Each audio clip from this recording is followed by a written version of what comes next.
Good afternoon, everybody. I'm sorry. Good morning, everybody. Keith Engle back here live with Keith Engle with TGI Sports Talks Sunday stream of consciousness. It's been a couple of weeks since we've seen you guys as we've been away. Jack didn't want to talk too much about our Alaska trip on the last show, but we can talk about our tremendous trip to Alaska if you like. As long as everything else going on in sports, as I'm trying to get myself back up to speed, we're going to talk about a lot of stuff. I'll run down a few things here in just a minute, but we want to welcome everybody on the McGrath Podcast Network, watching on Facebook, YouTube, Twitter, all the groups that allow us to share. You see some of our favorites. We still need to add a few to our scroll, or I guess I got to make another scroll to kind of intersplice here. But John Gonzalez at the Sports Authorities. I had nothing to do with the Joe Namath discussion previously, John, just to be clear. Greg Rawlings at America's Pastime, The Love of Baseball, Flo and Can over at Bottom Line Sports, and Christopher, I guess I should include. Let's Talk Sports, Tanner D and the gang over there. Ken Krause at Golf Bud Sports of all sorts. Taylor over at the Michigan Truth Podcast. We want to give him a shout out. Does some great stuff over there. Does a lot of great play-by-play work, too, if somebody's looking for a play-by-play guy. And a quick shout-out to Ralph Williams at RW Media. Ralph does some great stuff out of Ocean City, Maryland, specifically the Sports Corner with Smoking Jim Frazier every Tuesday from 4 to 6 p.m. Eastern. Lots to talk about today, guys. We'll get into some baseball. The Red Sox are on 12 in a row. Maybe I should stay gone for Red Sox fans.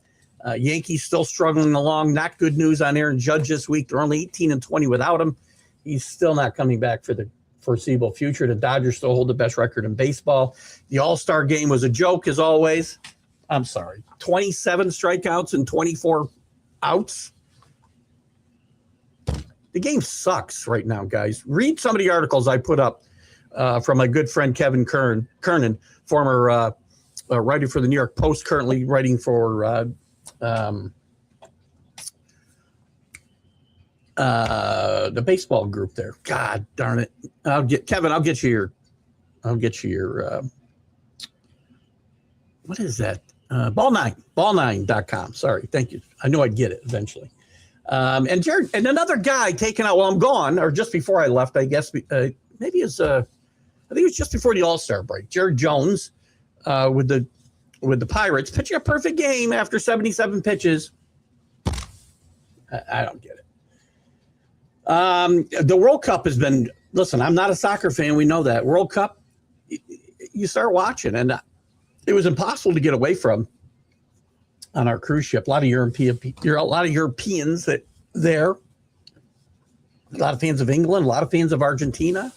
Argentina's had a great run through this tournament, come back in nearly every game they played, at least the bigger games. So we can talk a little bit about that. And an interesting picture I saw yesterday of Messi and what's the kid's name from Yamal from Spain, holding him when he was a baby in 2007. How can you make this stuff up? We can talk about the meaningless consolation game yesterday. Jack, we'll talk about it probably tomorrow morning more, but Jack thought this was a great historic game, man, and I don't get it. Playing for third place. And Mbappe takes a goal lead over Messi in a meaningless game. Ridiculous. What else? WNBA, the coach of the Toronto team, Bordello, I think is her name, was suspended for making comments about Angel Reese, calling her protected species. This is a racist remark. This is basically what we're being told. I just don't get it. Maybe I'm not sympathetic enough. I don't know. Maybe somebody can straighten me out on that. The WNBA keeps making more news off the court, whether it's Angel Reese or whether it's Caitlin Clark. I feel like while I was away, I heard some comments that the Liberty coach had about Caitlin Clark. I don't get it. NFL. Ryan Gold, an executive for the Cardinals, suspended for gambling. We're on the precipice, guys, I think, of a major gambling scandal in one of these sports. It's been working around the peripheral of all these sports. And we're talking about the NBA, college basketball and football, Major League Baseball with the Cleveland pitchers last year. Now it's executives in the NFL, player personnel executive. LeBron hasn't made up his mind yet. Golf. Sam, if you're interested in golf, I got the British Open on now. Sam Burns hasn't started yet. He's -10 and leading. Scheffler's played really well today. Cam Young's played really well today early. Cam Young's putting for another birdie. Short birdie, and he makes it to go to 8 under. He's about 7 under today or 6 under today. Tremendous. And what else do we have here today? College football, I don't think we have a lot, but we'll be back with the huddle. We're on hiatus for a little bit, but probably August 5th, we'll probably be back with that. But it's your show. You can talk about anything you want, guys. We've been off a couple of weeks. I guess we missed one show. Great to be back.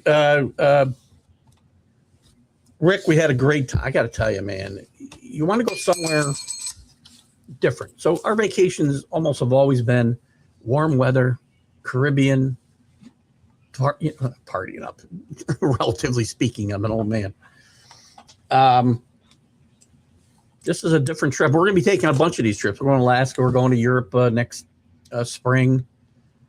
Back to the Caribbean the next 2 trips. But next spring we're going to go to we're going to Europe. We've got a Hawaiian cruise scheduled, I think, late next year.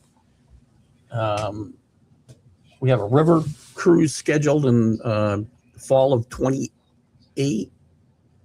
I think it's fall. Maybe it's spring. But I got to tell you, Alaska, cleanest air I've ever smelled, by the way. And I come home to the smoky air-filled. And listen, we're not the only ones suffering here. But yesterday was maybe the worst air quality day of my entire life. Jesus. So anyway, we're back. We had a great time. If you saw some of the pictures, and if you didn't see them, go to my personal Facebook page. And if you're not a friend me, because some of the pictures don't do it justice. It's breathtaking. We're up at 4:00 in the morning to see us going into the first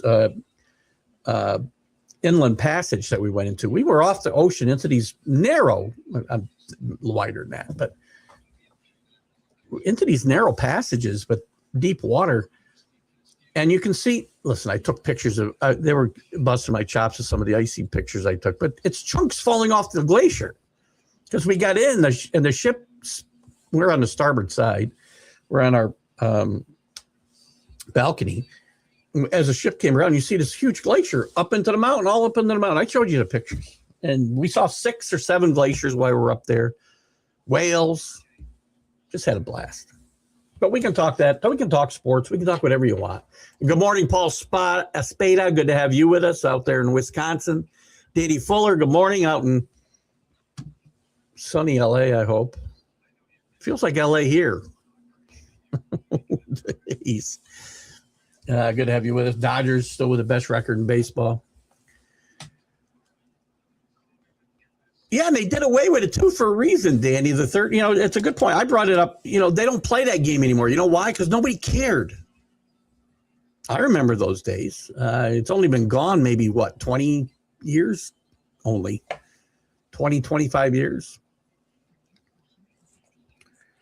But nobody cared. I mean, I can't tell you who finished third in any given year. Rutgers went to the Final Four one year in 1976. I know they got beaten in a consolation game. I don't remember by who. Might have been UCLA. Actually, now that I think about it, Danny. But who remembers these things?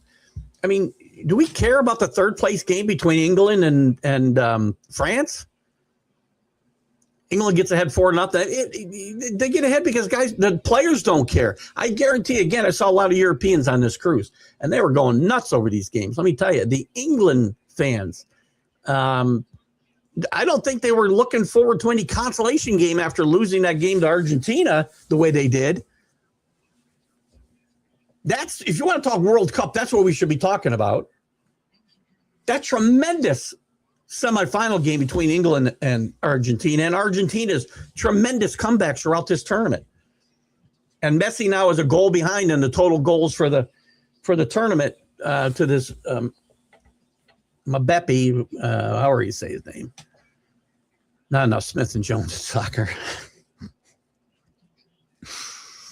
But now he's got to score 2 goals today to take the lead again because a meaningless consolation game yesterday.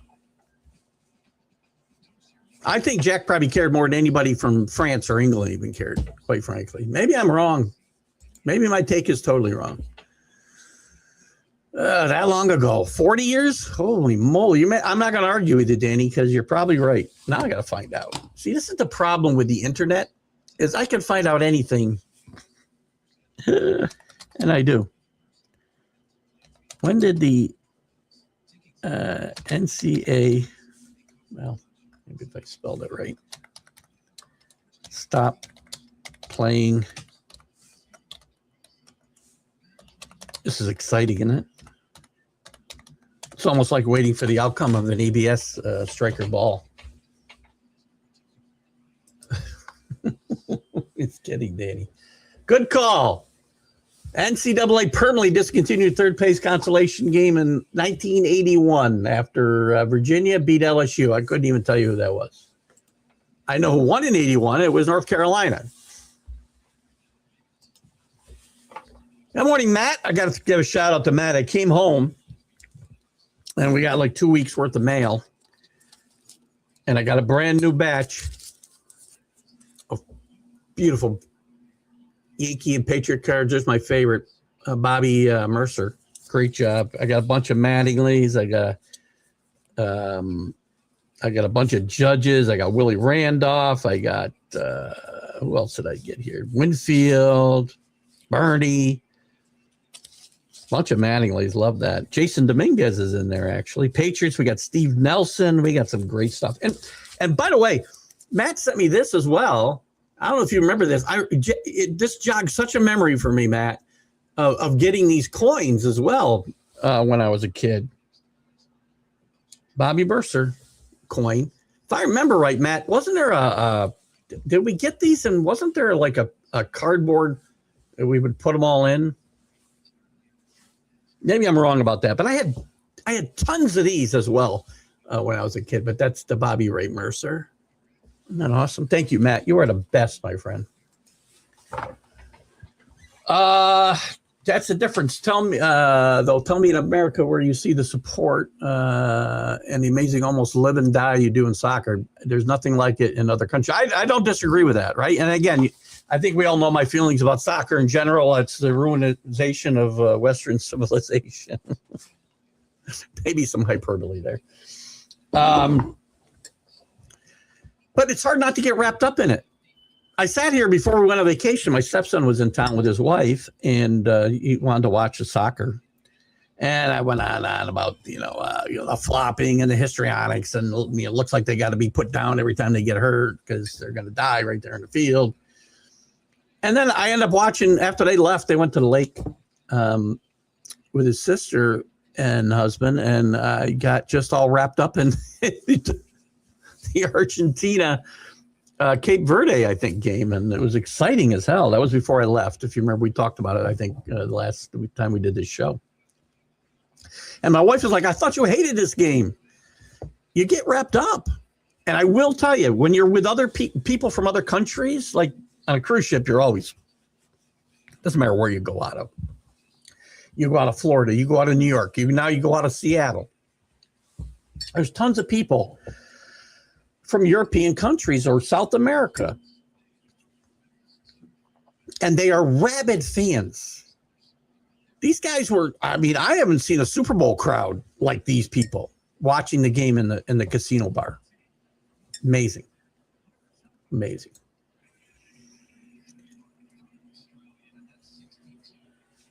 Make sure it's college football. I was going to say, make sure you let them know it's college. Those are hellos. It's crazy how they go nuts for their football. I got to tell you again, Paul, in some instances, it's more rabid. Again, obviously, people get in the Super Bowl and they're rooting for teams or rooting for pools or rooting against teams, whatever. I mean, it gets rabid, but I'm telling you, these fans are nuts because there's nothing going on. Remember, in a Super Bowl, there's stuff happening all the time. Every play, even if it's a scoreless game, there's still defense being played, guys getting hit, turnovers. In soccer, there's a lot of time where there's nothing going on. But these fans are on the edge of their seats. God bless them. I mean, again, I'm not a huge fan. I'm a fan every 4 years when you see this type of stage. And maybe I got to give the game more of a chance. I don't know. I try. It never carries over for me from like the World Cup to go watching MLS soccer or something. And I've rooted for Argentina because, I root for guys I know. I like Messi. And this is probably Messi's last opportunity on this stage. Guys, do me a favor as we watch the audience grow this morning. Do me a favor, because engagement means a lot. If you're not following the show, I think all of you guys are. Follow the TGI Sports Talk page. And do me a favor, go to TGI Sports Talk or YouTube. You can do it on my personal page, but I prefer it, if you can, to like and share the show from TGI Sports Talk. Go to that page and watch the show from there. I don't mind the views on my personal page, but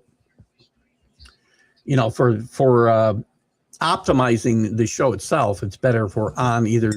And again, at some point, I'm probably going to try to transition this to YouTube, but it hasn't worked out so far. Yeah, right. Watching me, I was hoping Danny made this comment, Paul. Watching me type is like waiting for the ball strike call from ABS.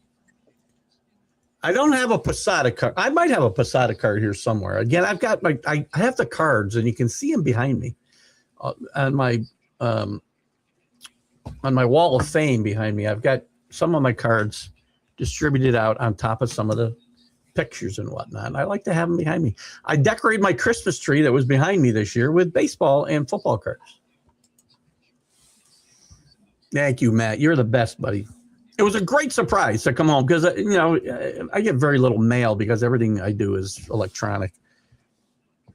My Medicare bill was the second most exciting thing I got besides Matt. It was nice to get this package. Again, that's a nice selection of cards there on top of all the other ones he sent me. They're all over the walls here. I got a couple of Bobby Mercers in front of me. I got another stack here. Plus, I keep this one here to keep me centered and not ripping Joe Namath for our good friend John Gonzalez from the Sports Authorities. You notice Danny, you notice I tried to stay on the peripheral of that conversation a little bit this morning until I got sucked into it. Right? It was before your time, young man. I loved these coins when I was a kid. I had hundreds of these. And if I'm not mistaken, there was a cardboard something or other. And it might have been for like All-Stars or something. It's not an All-Star, is it? I think for whatever year they were doing it, you could like fill in all the gaps for all the All-Stars once you got the coins. It was kind of cool. And Bobby was an All-Star 3 times. So. Coins were 71. Is that Bobby in 71? Boy, I'm old, right? 1960, my friend. Ooh. I've been saying I'm 66 because I say that from the time we turned the year. Once we hit my birth year, or the new year, I'm in my new birth year, right? So I was born in 60. So I'm been in my 66th year, I always say. But I will officially be 66 in, I don't know, roughly 26 days. Danny likes Spain today. I'm just listening. I don't. Spain would appear to me to be the better team. Argentina has had to make dramatic comebacks. At least through this knockout stage. And it's been fun to watch. They're never out of a game. What, they scored 2 goals? In the final couple minutes the other day against England, the last 5, I had to go down playing a poker tournament. Won some nice moolah. I keep finishing second in these Texas Hold'em tournaments on the ships. And I won on whatever day England played Argentina. I don't remember the day. Just had a really great run. So anyway, I didn't see the end of that game because I had to go start playing poker. To me, it's like watching paint dry or Danny following what keeps. What? The more I watch baseball, the more I love ABS. Again, whatever. To each his own. Again, I want to be clear, Danny. We're on the same page that we want the calls to be right. But this whole challenge thing is ridiculous. If you want to just take the umpires out of the game, take them out of the game. Don't tell me. Well, again, it's your opinion, so you're entitled to it. You'll never convince me, let me put it that way, ever, that that's exciting. Sitting there, again, when the World Series comes, man, and that last out is determined by ABS challenge or play at the plate, and we think we just had a great walk-off, and it turns out to be, whatever. Again, there's 100 scenarios that could happen where AI will determine the winner of the World Series, and that will be so exciting. Just like Kirk Gibson when he won game 1 against the Mets, or Joe Carter won a walk-off game, a series-winning home run. It'll be just as exciting as all of that. No, you're not going to convince me of that, ever. Rick's got 2 Posada bobblehead dolls from the Yankee game he went to. I don't have any bobbleheads. I tended not to go to giveaway days because, again, too many crowds, non-fans. Not you, Rick, but non-fans. But I had so much memorabilia back in the day, and through circumstances of life, a lot of them have been lost. So Matt has done a great job of sending me some stuff that rekindles those memories. I think I told you guys that I've taken to reading. I've gone to the sporting news because I was a big sporting news fan when I was a kid. My mom and dad were split up when I was young. And when I would see my dad on the weekends, and Rick, I know you'll remember, I think you'll remember this place in Amsterdam, Trash Cigar Store. We'd go in there and he'd get me the Sunday paper because I'd love to go through the box scores and the leaders because we didn't have the internet when I was, 11. But we get the paper with a giant sports section, look through all the averages and all that stuff. And I'd get the sporting news every week. Well, I've taken to going, I went to the website because they don't print the book anymore or the paper anymore. And it was great in the 70s. So I've gone back and I've started reading all these old issues online. That's how exciting my life is. Matt says in those games I watched the foreign fans in those games I watched, those foreign fans treated the games like it was a game, always cheering and such. Oh, I see. Treated the game as. Listen, I will tell you, right? They do treat it as a game, but these people, when you read about soccer or any sport that has huge following, huge popularity, where there might be a lot of money involved, not necessarily the World Cup, which I'm sure there's money involved.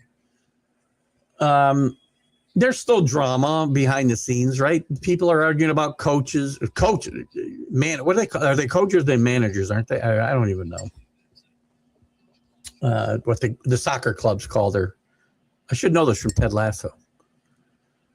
But there's still the same, the same drama behind the scenes about players and coaches.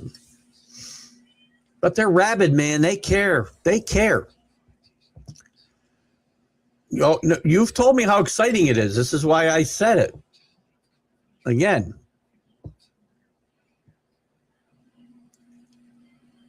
that is not the same as somebody making a game-winning free throw. You seriously are telling me that watching that screen, waiting to see if it's a ball or a strike is exciting as a game-winning free throw or three-pointer or a tap-in? That's exciting as OG tip with the tip after the dramatic comeback by the Knicks. Waiting for a ball and strike call on the scoreboard with a little cartoon. I'm not comparing apples and oranges. Oh, you're saying it's not. Maybe I'm misreading what you said. But in the past, you said it's exciting to watch that scoreboard. That's not exciting. Getting a call right might be exciting to you. I'm not comparing apples and oranges.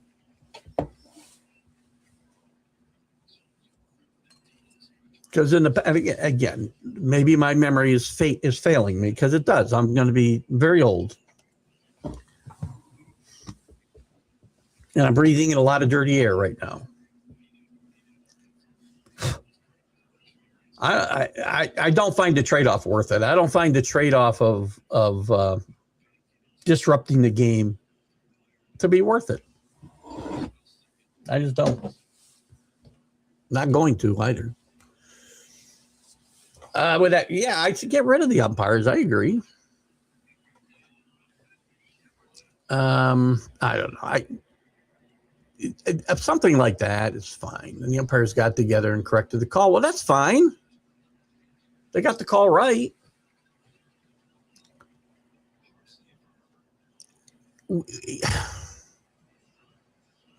I'm not against replay per se, right? But we're replaying every single aspect, which you're literally doing. Every single aspect, or every single play of a baseball game is tedious. Well, I guess not every single play, because once you're out of challenges, you're out of challenges. And the umpires should be held accountable by losing their jobs if they don't do them well. The Angel Hernandezes of the world shouldn't have been protected. And I'm sorry. Dale Scott, my good friend Dale Scott up there in Oregon, longtime Major League umpire. I know he doesn't like the umpire bashing that goes on a lot of the sites. I think he might have dropped out of Greg Rawlings' America's Pastime Group. I don't know. Dale, if you see this, I'm sorry. But you as a very good, highly thought of Major League Baseball umpire, should be bothered by the fact that the Angel Hernandezes of the world are able to just keep their jobs for decades and not be any good at it. Because it affects the way all of you are viewed. Because there are some very good, very, very good umpires through the years. And I'll mention Dale Scott again as being one of them.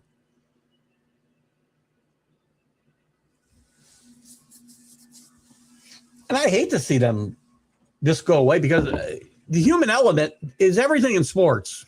To me, you're going to replace the umpires to fix the human element. What the next era of people that come along will want to fix the human element in baseball, so we don't have errors anymore. Errors shouldn't happen in any sport. So we'll just play on computers. Why don't we play the whole game on computers? That way it's perfect. Nothing can go wrong. Oh, till it does.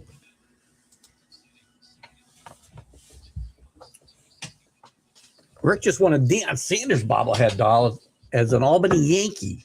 He did play here when the Yankees were playing out by the airport. I can't remember the name of the field now. He used to go there a lot.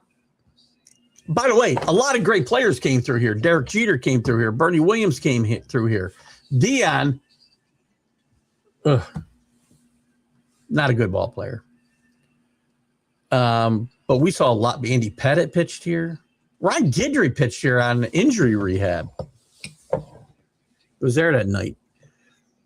They had about 40,000 people in a 10,000 seat stadium. It starts way before their anthem, where players and fans sing the anthem and stand for it to the final play of the game. It's just amazing, something we lack in America. Well, I mean, listen, we should stand for our anthem. But you don't think, again, go to college. Danny, you're a college football fan. I think the atmosphere in the World Cup is very similar to the energy you see on a college football campus on a Saturday. I think that's a fair analogy, isn't that? That's the rabid type fandom that you see with the World Cup. That's the only thing I can compare it to. But I guess, I mean, you're on your feet because there's so little going on that you never know when something's actually going to happen. There was actually some decent action in that Argentina-England game. It was all down to the Argentina end, though. I mean, you just knew they were going to score. When it was 1-0, you knew Argentina was going to score. They had chance after chance after chance, and England played no offense.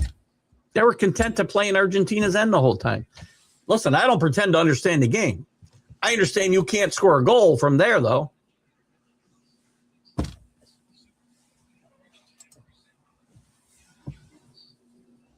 Yep, before the web, reading the papers box. It wasn't it great? I don't read the box scores the way I used to.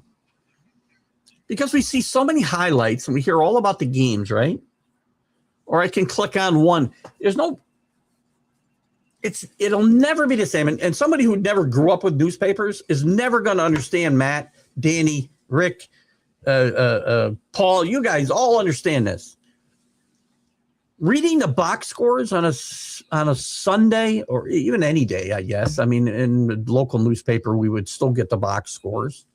Not all of them. I get Yankees, Mets, and Red Sox or something in the local Amsterdam Recorder when I was a kid. But reading the box scores in the newspaper was so much different because I would read into every freaking detail of that box score. Because I couldn't see the games. I might hear the Yankee games on the radio when I went to bed at night. But that was such a simpler time, man. I mean, I get very nostalgic. I like the technology. I like technology. But a lot of me just yearns for a simpler time. And that wouldn't include ABS, just because. Hello, CA. Good to have you with us. U.S. town, did you all enjoy it? Which town? When we were away? You want to expand the shows? We can still talk about doing. Yeah, we should do something. What is that?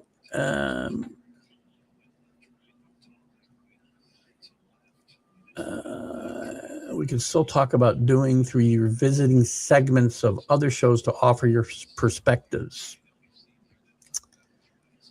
I'm not sure I entirely follow CA, but I'm trying. We'll certainly revisit this. I've been busy. I know you got busy. I got busy, and I certainly want to push the YouTube side of this whole thing at some point before I die. It's been busy, man.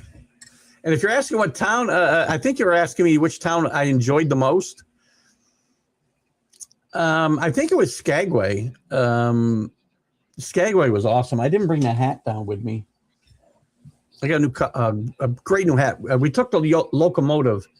It's an old restored. It's the original locomotives they used when they were gold mining, and also they built a railroad through the mountains. So we went into the Yukon in Canada.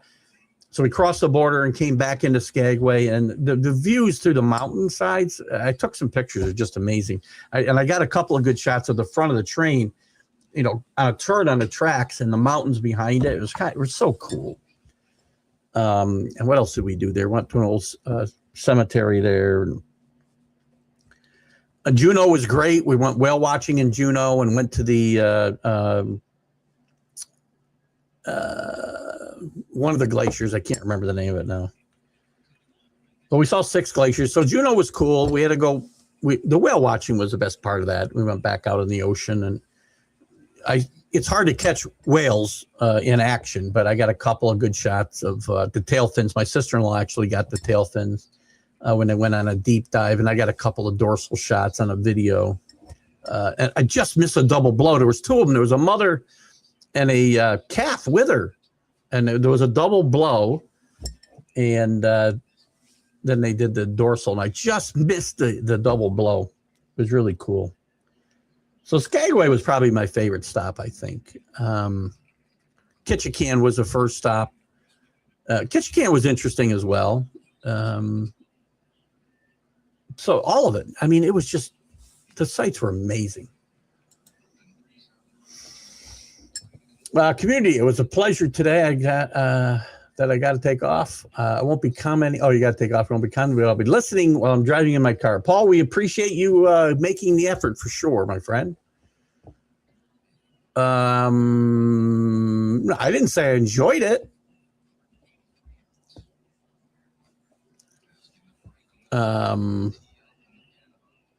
Getting caught. I didn't say. I don't even know if you're in the minority, Danny. Again, you're entitled to that opinion, and so are the other people. If it's the majority of the people, God bless them. I'm happy to be in a minority. I've been in that group for a long while in a lot of areas. I just again, I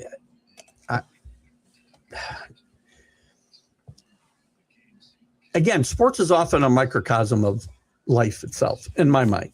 Not everybody sees it the way I do. My wife doesn't see it that way. But we're losing the humanity in everything that we do. I don't know what's real and not real when I look at social media anymore. It used to be just pictures that were photoshopped. Now it's whole videos. I can't tell whether they're real or not. And sports is going to become the same way. I don't want to rely on technology for my sports. If I have to, I have to. I mean, the game already sucks bad enough, by the way. Now I'll go on a total tirade. And I'm not in the minority. I'm not. I know I'm not. I may be in a silent majority.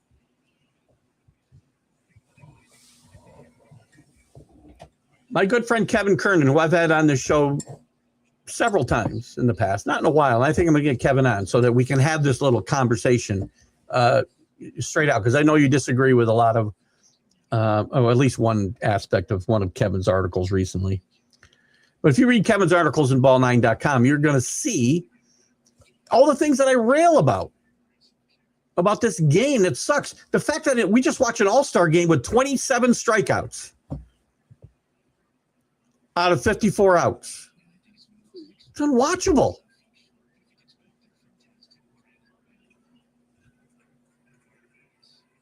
At least we didn't have to watch it end in a home run derby.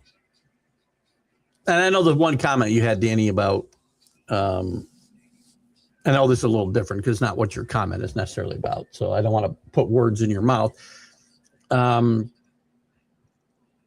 When he was talking about Ohtani leading off, and, you know, again, this isn't brand new. I mean, Whitey Herzog did it with George Brett and Hal McRae back in the 70s with the Royals. He had his best two hitters at the top of the lineup to get him more at-bats.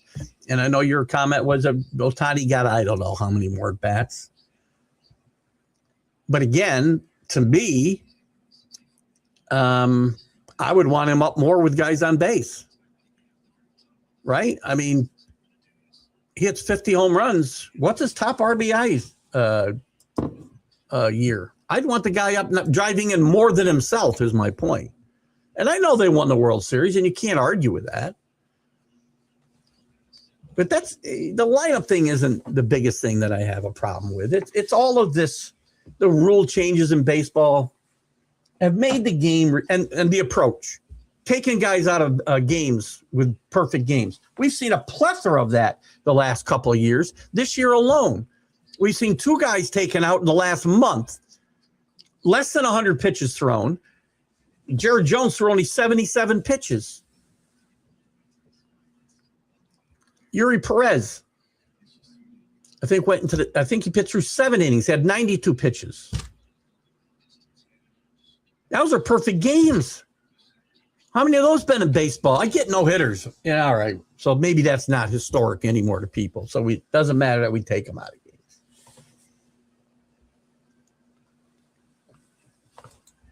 I'm a little irritable today. I'm tired. Paul's head's at the grocery store. Danny, I love you. The Open Championship, yes. Burns again has. Burns is just getting number. No, he hasn't started yet. Sorry, my bad. He's 10 under. Cam Young, 8 under for the tournament now. He started today.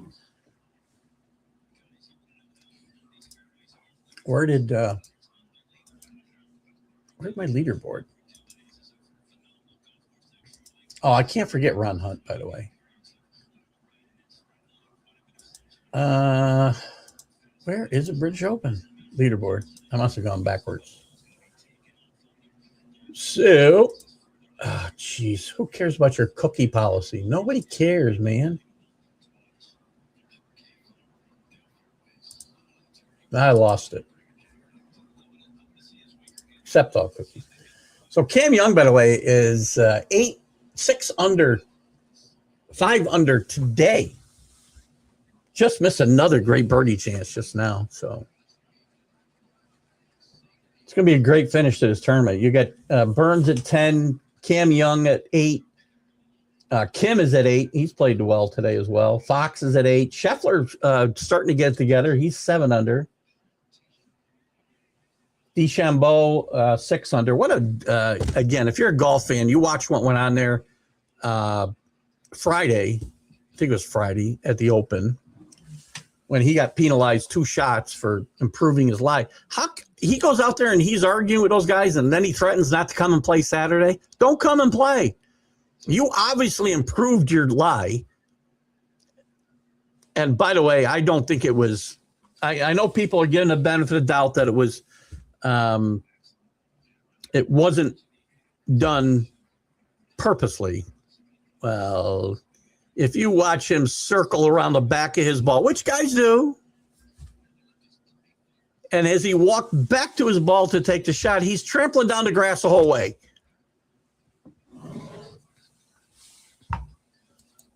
Just shut up. You take your 2 strokes and shut up. Bingo on the college football pregame hype. I agree. It's as close as America gets to celebrating like other countries in soccer. I checked my emails before.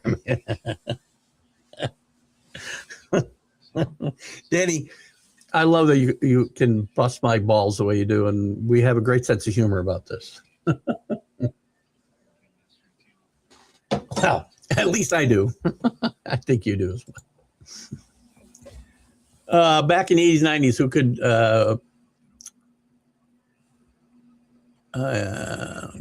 back in the 80s, 90s, who played for what team? Oh, you can tell me who played for what team?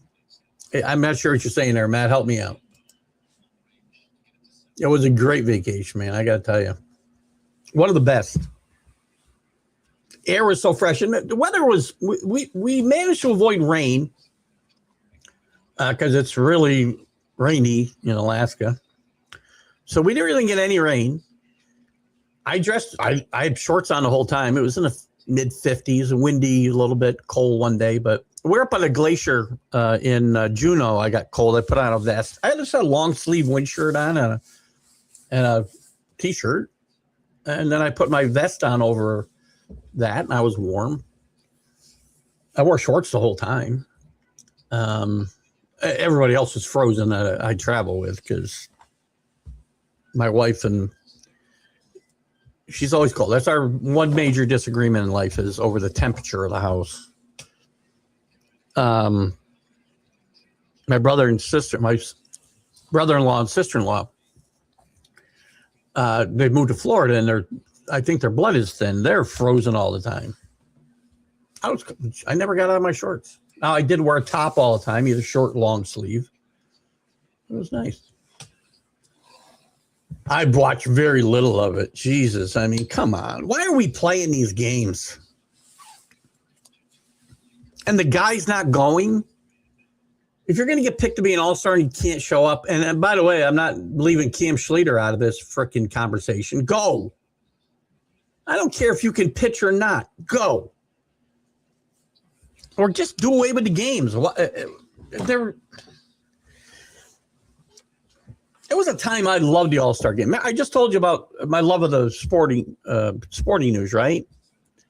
The All-Star game was a big deal to me when I was a kid because we didn't have all these games. We didn't have Sports Center. I had a local newspaper, and my dad would get me the Albany newspapers. I got the Daily News, too. I guess I got the Daily News on a weekend, too. We didn't get the Post up here at the time. So that's the only baseball I got, the All-Star game. So I didn't see players outside of the Yankee players and some of the Met players. I didn't see them Saturday game of the week. So it was a big deal to see the All-Star game when I was a kid. It was an event. It's not an event anymore. We see these guys. We got interleague play. We had no interleague play then. So we didn't see National League players hardly ever. Maybe in a game of the week on Saturday. Monday Night Baseball. Later in my childhood. The All-Star game was an event. Now it's like a freaking something we have to endure. I didn't see much of it. Again, it was dinner time when that was on. Pretty much. Or old-fashioned time. Did gain a little weight, by the way. I had lost 40. I was down when I left. I had lost 45 pounds since I retired. I came back and I gained like 6 pounds. A couple of it's gone already. A lot of salt and stuff that I don't normally eat. So anyway, it was hard to watch. It's better to be taken out of a perfect game because the manager believes you've hit a pitch count than for an umpire to get the call wrong at first base because a perfect game. Now who's comparing apples and oranges? So again, I guess we shouldn't have managers either. We should have computers, which we basically do. You've actually hit on a great point for me to touch on, Danny. Thank you. Because not only are we going to take the umpires and that human part out of the game, we pretty much have already taken the human part of managing out of the game because everything is done on a freaking index card, probably looking at a laptop or an iPad. You know why guys get taken out of perfect games because of pitch counts? Because nobody's got a feel for the game.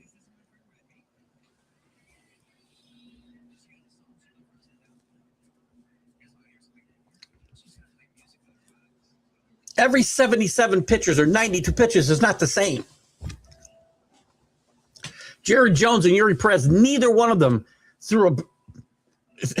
had a tough inning in their well, how would you? They were pitching perfect games. Nothing, they were working hard. It wasn't a hard working 92 pitches or 77 pitches. Sometimes you throw 60 pitches and you're worn out because it was a tough 60 pitches. Because of game situations. But now all decisions are made before we ever start the games. There's no feel for the game during it. So thank you for teeing that up for me. Yes. It's almost, I said it was apples to oranges. Maybe it's not. It might be apples to apples because we're taking the human element out of all of the game. Another reason I hate it. I don't hate it. Don't get me wrong. I don't hate it.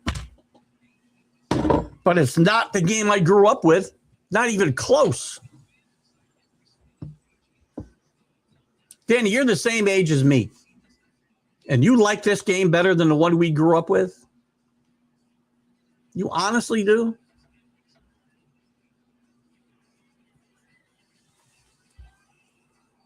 I got to believe some of that's just fodder for me.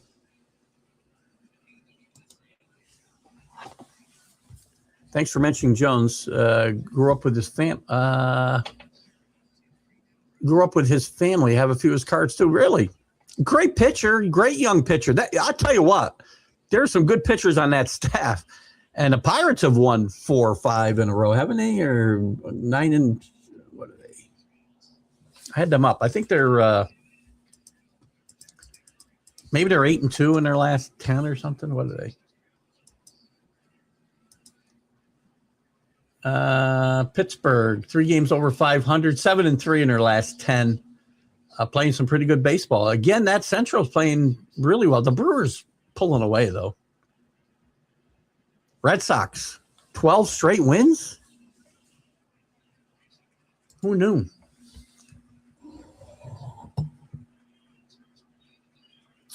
Oh, I know you're happy to have me back. You get our morning started, and that's without ABS. Just so you know. Imagine if I wasn't here and you had max headroom. I'm dating myself again, right? I'm happy to be here. Even with the frustrating topics we have to cover sometimes, like the ABS. You know, I waver, Danny, and there's times I know. Sometimes I've said to you, just get rid of the umpires altogether, and I'd be happier. I don't know that I would be. Again, and I will give you this much again, and I've said this.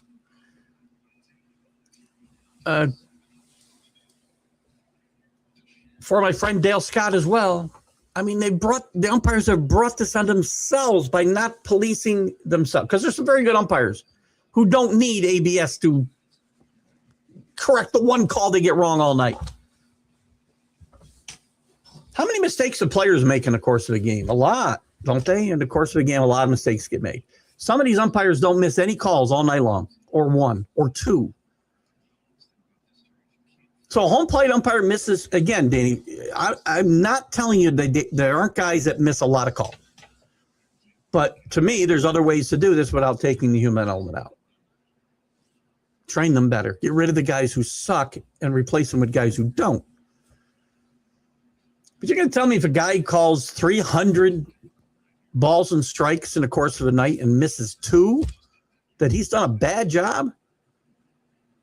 And we need this?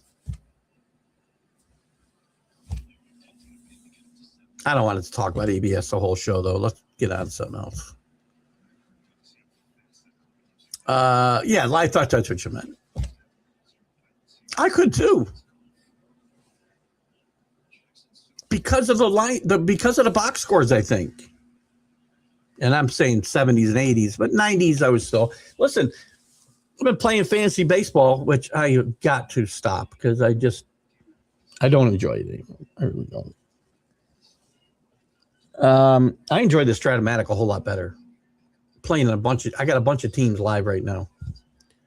Just won a championship with it's a league that you're able to use players from 2 franchises in the 70s. And I won with the Phillies and Royal combination. You still got a salary cap and whatnot, so you couldn't just have all the great players. I had a great offense. And fortunately, the middle of the road pitchers I pitched were on their best cards. So anyway, when I started playing fantasy baseball, almost 40 years ago, 39 years ago, we had to read box scores. That's how we would find out how our players did. That's how we put stats together.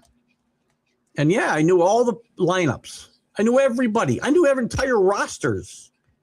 Now I don't. Log in, scroll through the guys that are available.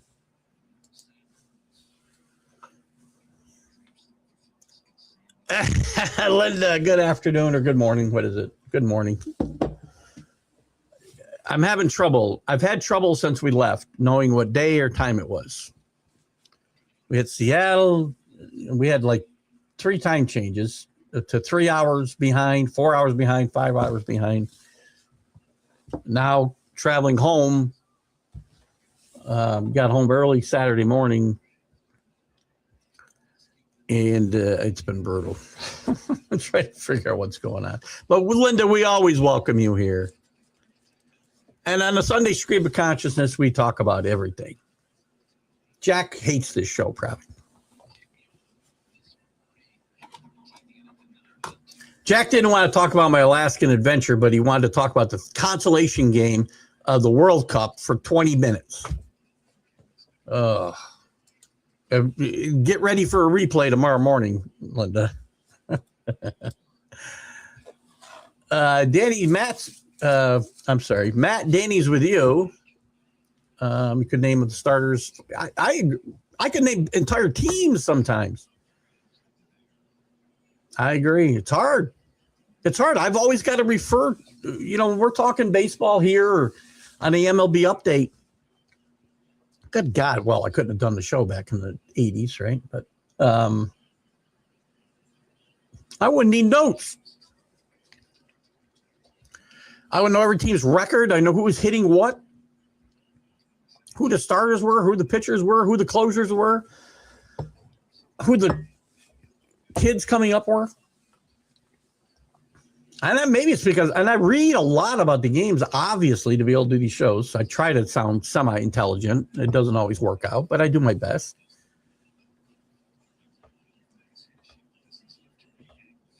But maybe I don't comprehend it as much. But I think it's the world today. Again, as we see it, it's all like put in front of us. There's so much information in front of me that I don't have time to digest it. And I don't have a paper just sitting in front of me.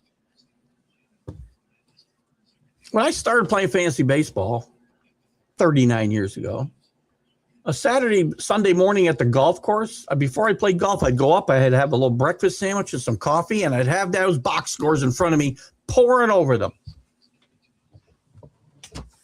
And I might be looking for that reliever Rod Beck is a great example, man. He was nobody when he came up. But I watched him pitch one scoreless inning, just before he was a closer. And I'm like, the Giants are going to make this guy his closer. One of the best free agent pickups I ever made because I'm winning the league that year. But I watched this guy for like a month. I tracked him every night, every game. He kept pitching scoreless innings in the 6th or 7th.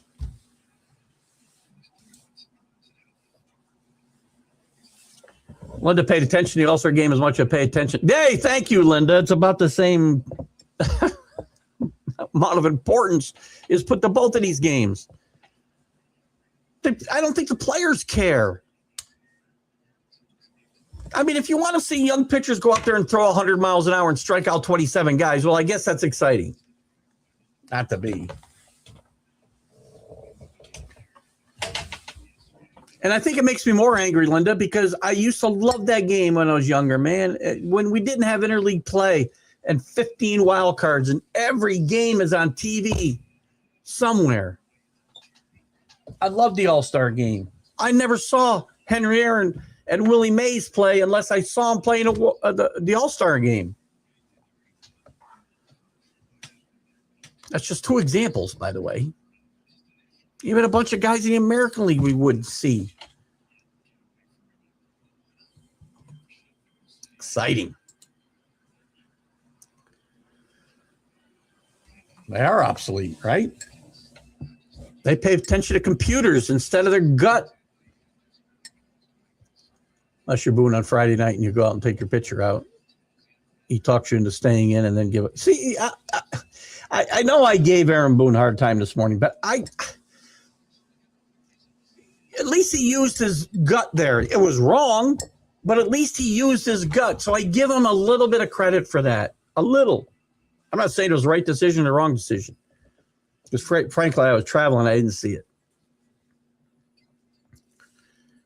in real time. So I don't have any. And again, the only way I can judge that is to watch the game and understand what the situation was all the way through that game until that point, whether he should come out or not. Because you can't by the way, you can't just watch highlights or that game situation and say he did the right or wrong thing. You have to have watched the whole game to have made a judgment on Aaron Boone, whether he made a right or wrong call. Just my opinion. Because again, if you've had an easy time up till then, but the fact that he lets his star talk him into saying in, I don't have a problem with. I have a lot of problems with Aaron Boone. And I joked a little bit about this morning that I'd like to see him out on one of those glaciers that we pulled up to. But that wasn't necessarily, I mean, that's a gut call. I'm happy to see him use his gut instead of a freaking computer printout once in a while. Turned out it was the wrong decision. But sometimes you have to stick with your star. Listen, I'm a guy, you go back to 2003. I know Red Sox fans hate Grady Little. I'll still tell you to this day, as a baseball fan, and I know they were playing my team, and you'll say, well, yeah, because your team won, so you can say Grady made the right call. I would tell you, as a baseball fan, growing up when I watched the game, when Grady Little went out to talk to Pedro Martinez,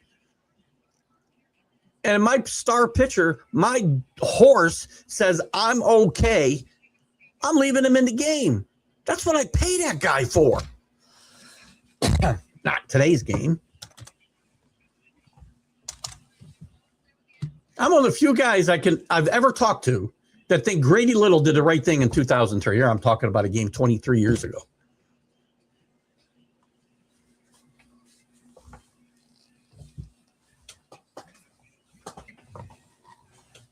Because if Dick Williams came out and talked to Catfish Hunter in that situation in the 70s, Catfish isn't coming out of that game.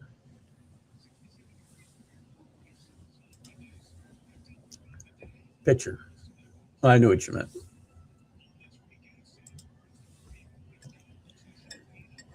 Hell no. No, I enjoyed the 70s and 80s. I thought so.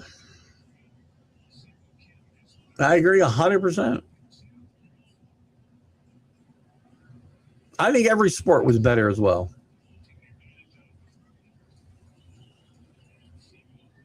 Sometimes I think football's all right, but then, you know, the game, again, all these games are, and again, Danny, part of my problem is these games are so, I don't know what the word is for it, orchestrated. I mean, it's great to have a plan, especially in football, a game plan. Baseball, too, you need a game plan for your pitcher, your catcher, a game plan even to approach the opposing pitcher. But you can't play just based on what's on your computer printout. That's my problem with sports. And again, part of my problem with the whole stuff with umpires and whatnot is that it's a slippery slope. We let replay in for one thing. One thing. Now you can use it for almost everything. Almost.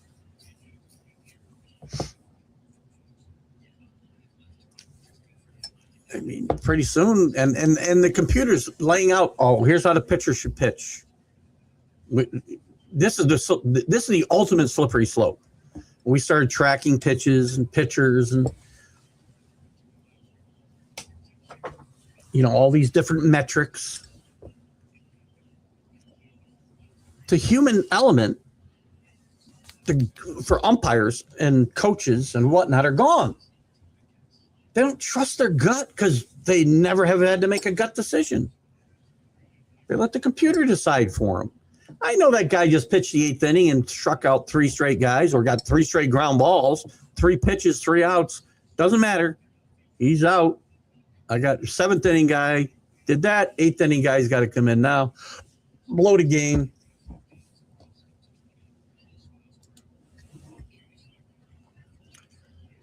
Linda, see, we don't talk NASCAR, but I don't mind talking NASCAR now and again.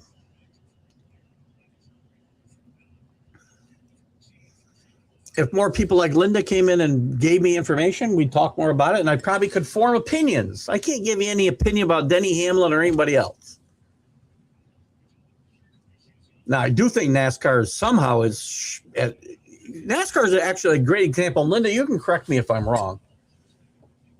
But NASCAR feels like the perfect example of killing the golden goose. I mean, they had an audience, and they had ratings, and they had people talking about them. I even paid attention in the 90s, early 2000s to NASCAR a little bit, not rabidly.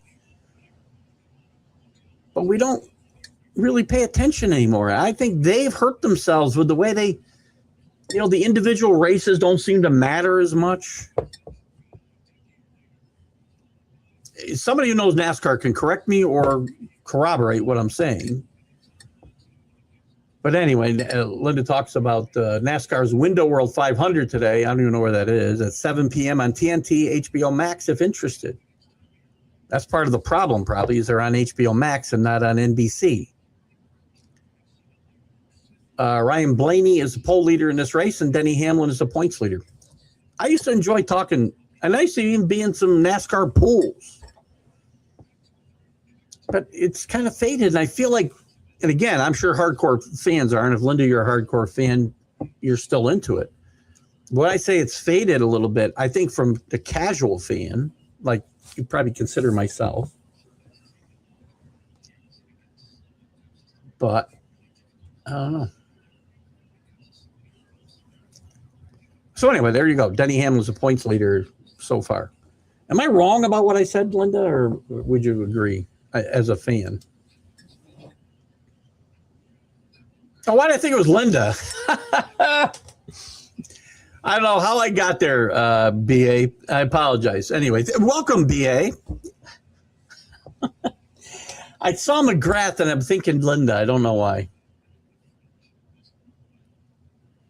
Oh.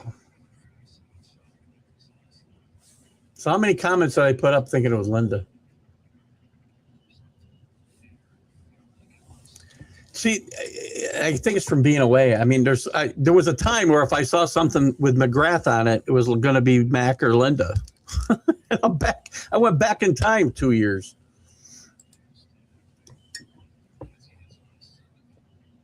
Yeah, again,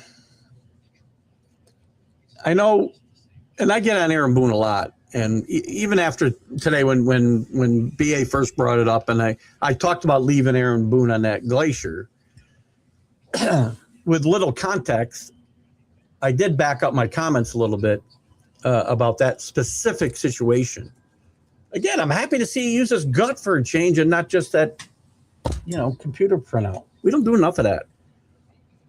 We need one guy. We need a Billy Martin to come back in. And Billy used some metrics, by the way, analytics. He used some. Just, with guardrails.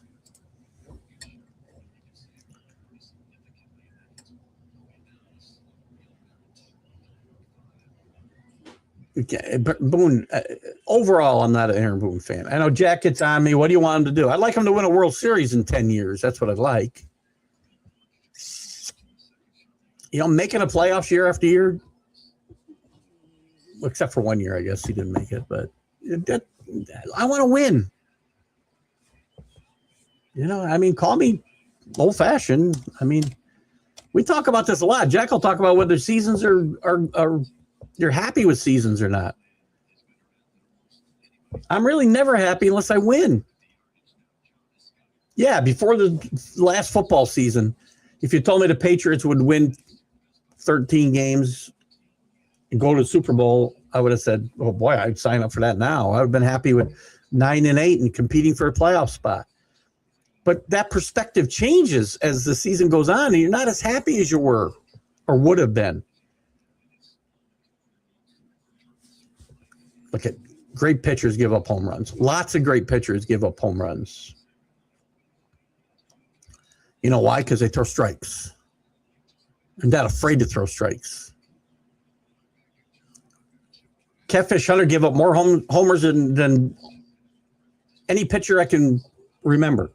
And I'm sure there are guys who gave up great pitchers. Sorry. Any great pitcher that I can remember. But all the greats gave up some home runs because they were around the plate all the time. They weren't afraid to throw strikes. Scripted's good.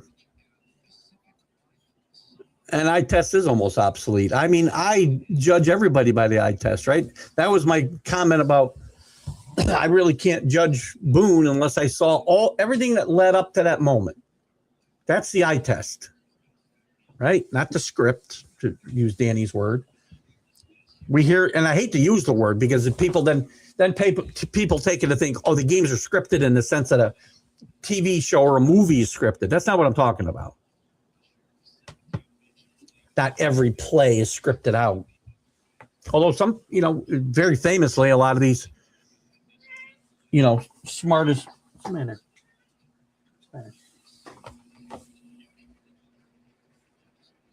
Cat just woke up from a bad dream or something.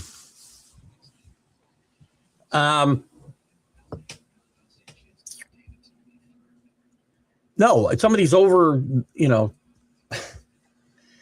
was the first guy? Bill Walsh, right? Is the first guy probably we talked about. Oh, he scripted the first 20 plays. I'm not buying that stuff because the game after the first play, nothing plays out the same exact way.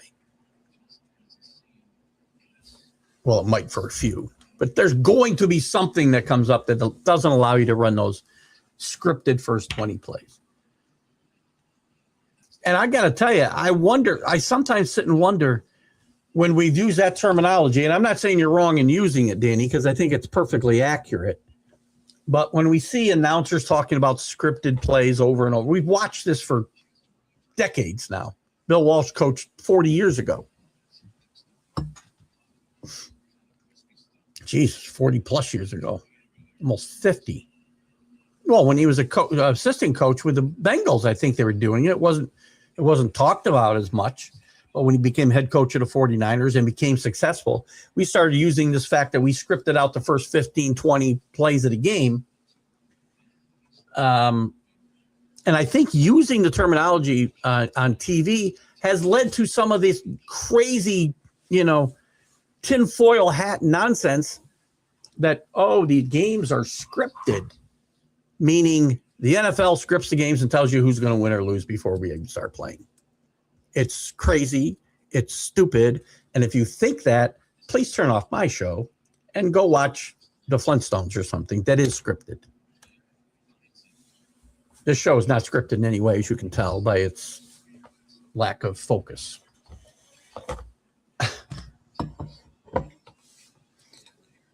By design. Really, I'm serious, guys. Anybody who thinks sports is scripted outside of the World Wrestling Association or whatever the frickin' they call it, WWE, stop. You need to stop watching the games. There's Matt. Unfortunately, once Mark Martin left, he lost interest. It's funny. Then they went to the stage, is not really interested anymore. I think that's part of what I'm talking about, right? I know BA's a fan. I think I was a bigger fan before I left the job I retired from. I was there 25 years or so. The 20 previous years I spent in the beer business, working for the largest Coors distributor in the country.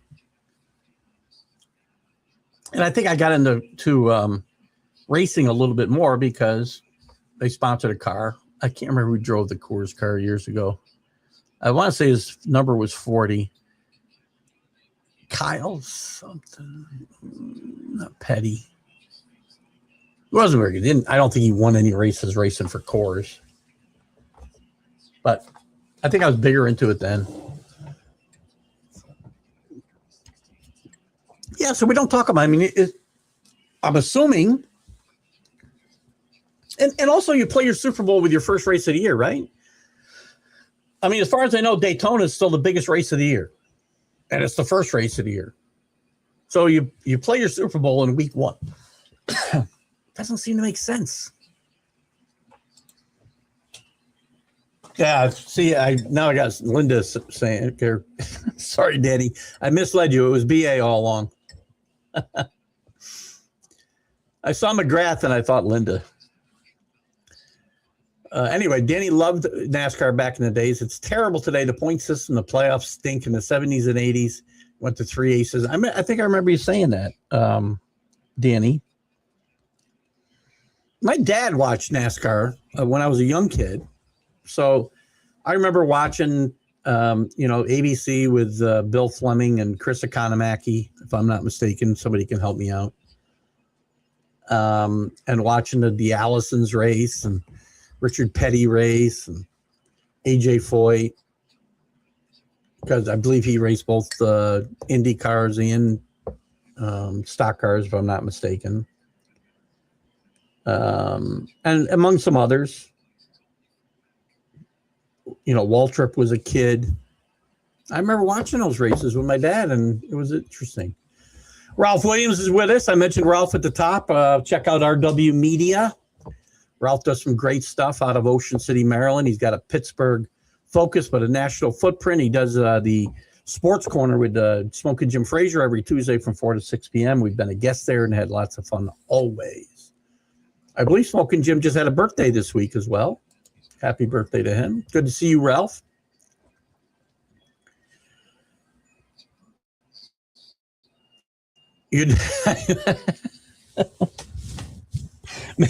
Maybe we should have an automatic ball strike system here.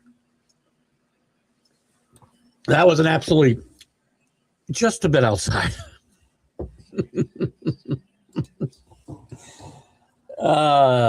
In any sport, if a team isn't in the playoffs, then it was an excess in your opinion. I think even making the playoffs, right? We're heading up to the trade deadline. For instance, Matt, and if you're a baseball fan and your team doesn't have a realistic chance of winning the World Series, we talked about this earlier. BA can chime in here. He's a Tigers fan. If the Tigers don't trade Skubal, they're nuts. I know they're 3.5 out of the wild card and 6 or 6.5 behind the division. But you can't just think in terms of making the playoffs and I should go trade for guys like Skubal or keep Skubal.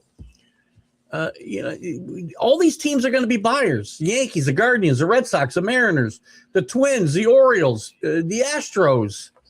The Astros are and Blue Jays are 6 games under 500. Are they realistic World Series champions even though they're 3.5 within 3.5 of the wild card? Making the playoffs isn't enough. I'm not mortgaging my future for a chance to make the playoffs. I know anything can happen, but it rarely does.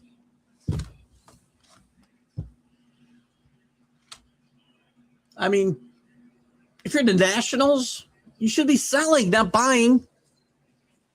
You're 3 games out of the playoff hunt, but do you have a real chance to win? The Reds are 7 games out.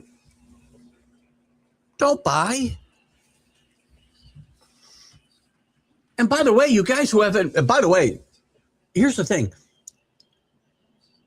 Even if the Tigers think they have a chance to re-sign Skubal, and this goes for anybody who's got a free agent at the end of this year. If you're not a World Series contender and you think you're going to re-sign your free agent, you're nuts not to trade him for something now and then. He's going to hit the market anyway. If a guy's going to hit the open market, it doesn't matter whether you want to keep him or not. You should trade him and get something for him. You can always sign him in the offseason.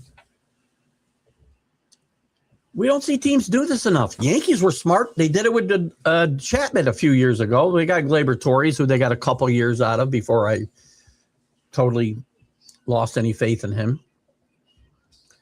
But then they re-signed Chapman in the offseason. That's what teams should be doing. Teams that are borderline playoffs, trade those free agents.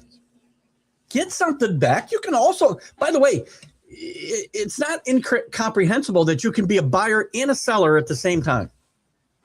We've seen teams do it. Trade pending free agents and still compete that very year. It's not like you just have to, pump the entire season because if I'm the Padres, 3.5 games out of wild card, you get a chance to get, and Manny Machado has not had a good season. But if the Yankees offer you a couple prospects for Manny Machado, I'm making that deal. You can be under 500 or around 500 without Manny Machado if you're the Padres, for instance. Just for instance. Yankees, I think, are going to be interesting. There's going to be some shortstops available. Francisco Lindor, possibly available. Now, some of these guys aren't having great years, but there's some guys there I would take a shot on. I would take a shot on Lindor. I would take a shot on Willie Adames from the Giants if I'm the Yankees and I want a shortstop. The Yankees have got to think about what they're doing. Is this team as presently constituted able to win a World Series? I think they can get to a World Series. I don't know if they can win a World Series.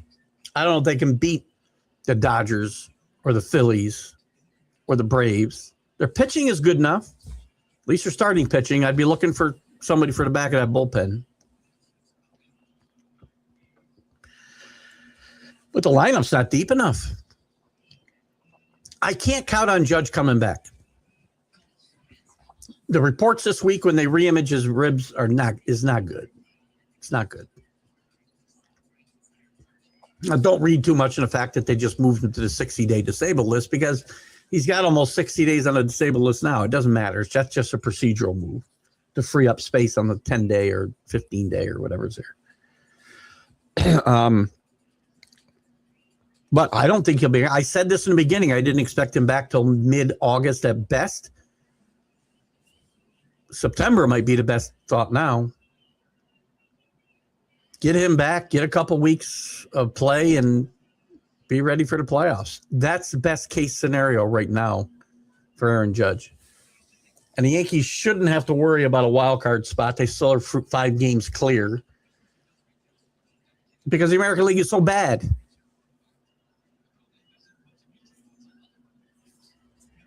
And the Red Sox now have that last playoff spot right as we speak. He might, Matt. She's 17 years old. She's seen a lot of nightmares here in Yankee Stadium.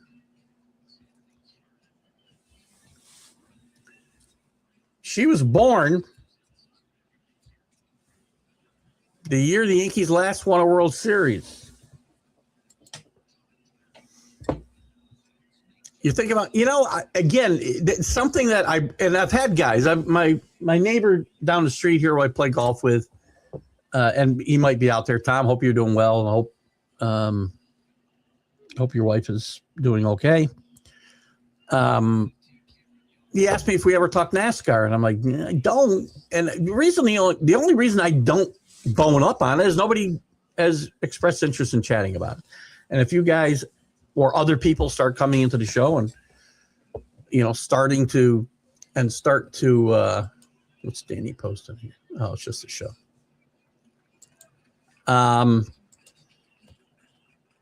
Where am I?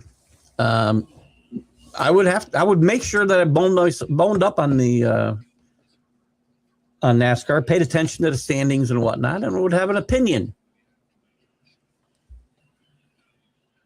So I hope you do. I hope you do a show.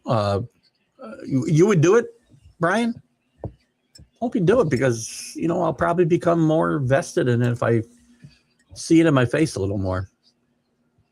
We do love BA. Brian does a great job.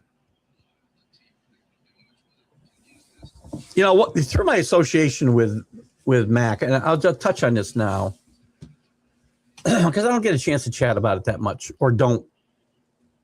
I've met a lot of people through doing this show. Some great athletes that I interviewed in the early days. And yes, Rick, someday I'll consider doing more. But just people who do this.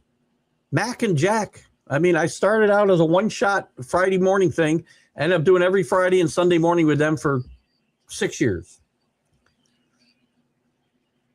And through Mac, I met some other guys. I met Jim Jeffcoat and Byron Williams and former NFL players used to be on our Sunday show every week. Or Jim was anyway. And Byron was on Fridays, if I remember right.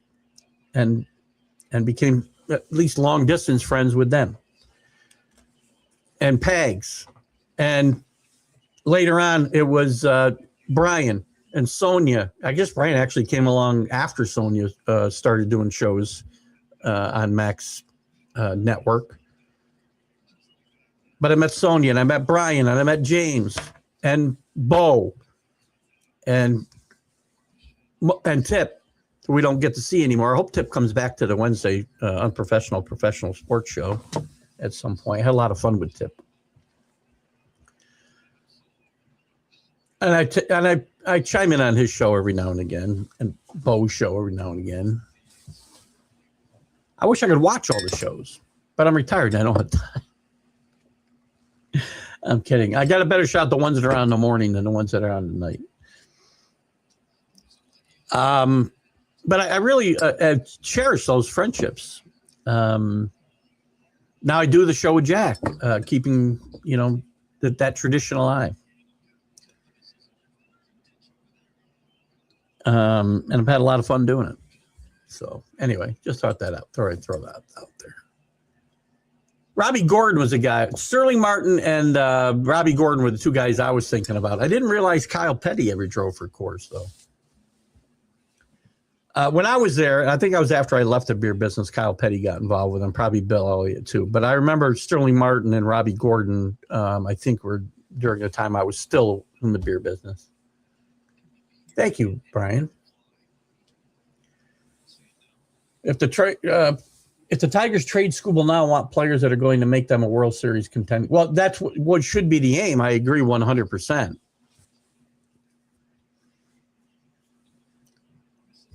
But do you think trading Skubal makes you a World Series contender now?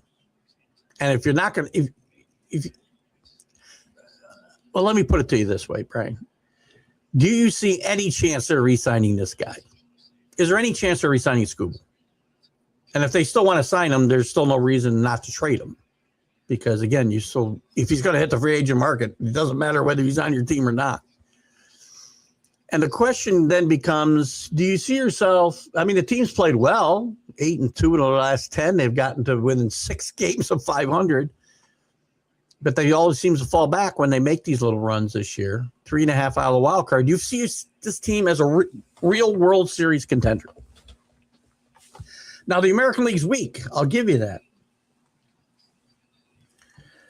But is making the playoffs worth keeping Skubal? And again, you'll get the prospects you get. I mean, with the few buyers out there, or the few sellers out there, I would think the price would be pretty high. You'd be able to get a pretty good return for him.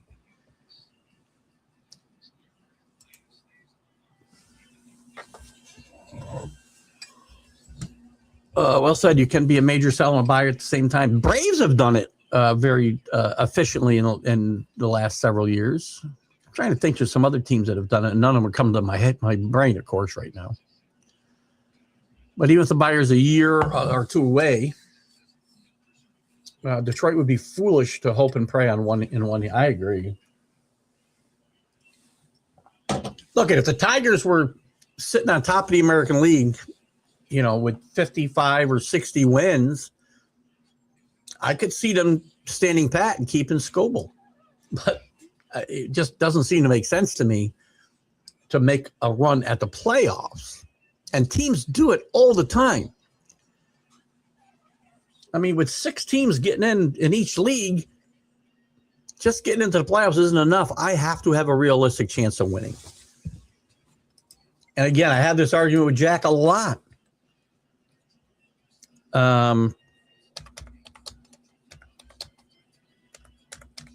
Just because I understand once you get in the playoffs, everybody's got a chance.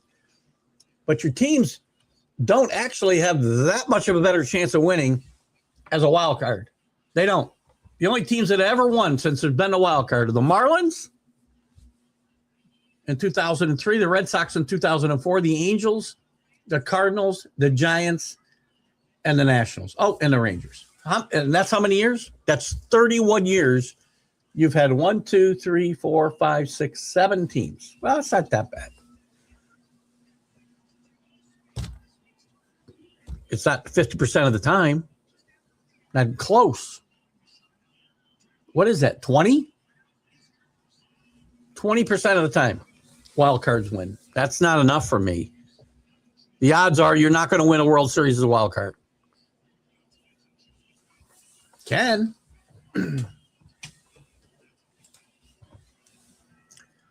JB, welcome. And I did mean to I had the world's jotted down here, 6 in a row. I like Bradish a lot, by the way. Now, JB, I know you cashed in your chips early, and now you just bought back into the game. Good move. I think I told you not to. I had Baltimore making the playoffs. Where are they staying right now? They're only they're not far out, right? Couple 3 games. 2 games out of the wild card. 3 games under 500. This is the best the Orioles have been since the first week of the season, I think. So welcome, JB. Good to have you with us, by the way. Check out JB's interviews on YouTube. Does a great job. Ran into one of them. I was doing some searching on YouTube the other day, and I ran across, gosh, now I can't remember who it was. Ah, damn it. It's terrible getting old. But a great job, anyway. I tried to tell you not to cash your chips in early, JB. Partly because the American League is so bad. Yankees need at least a bat. I'd be looking for a shortstop. I'd be looking for a catcher. And I'd look for another outfielder. Because Dominguez hasn't been lighting it up. What's Dominguez doing? 235, 5 homers.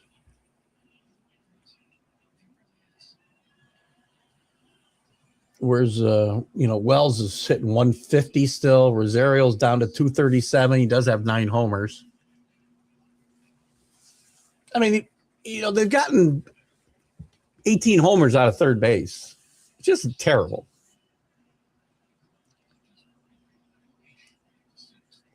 Where's Spencer Jones? 233. At this point, I might let the shortstop situation, or I'm sorry, the third base situation play out. I might say shortstop, catcher, and another outfielder are my priorities. I don't trust any, because right now I've got to go into the trade deadline if I'm Brian Cashman, thinking Aaron Judge is not coming back. I don't see any other way to think. Now, if he comes back, that's a bonus. And quite frankly, by the way, the Yankees shortstop may not be from out of town. It might be George Lombard. Lombard's really started to pick it up in AAA. And we may see him. I said we'd see him in July or August. We've had some debate on the show whether we play short or third base, but we'll see. I think Caballero has shown he should not be the everyday shortstop. He's a really good spark plug. He's good to have in the lineup. But I think he's better when he's playing around town. By the way, he showed some pretty good pop this year with 10 home runs. But I think he's better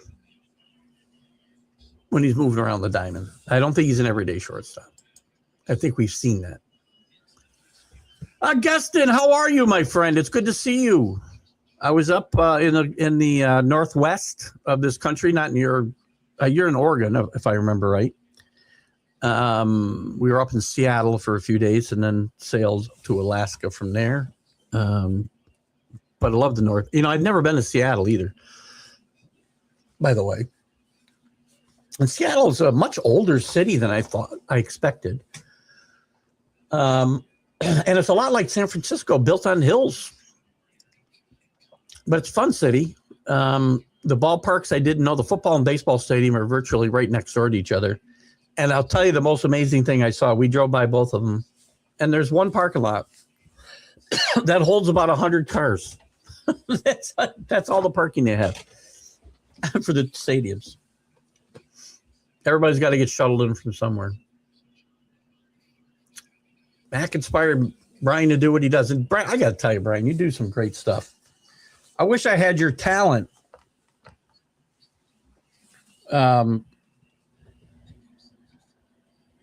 especially from a promotion standpoint. You do some great stuff with the promos and the lead-ins and lead-outs, and I just can't do that stuff. I don't have the. I've tried. I've tried to, Danny. I've tried to get AI to help me out, but it can only do so much. It's only as smart as garbage in, garbage out. So, but Brian, you do some great stuff besides hosting the shows, which you do very well, obviously. Some of the stuff that you do from a design, artistic standpoint, amazing stuff, great stuff.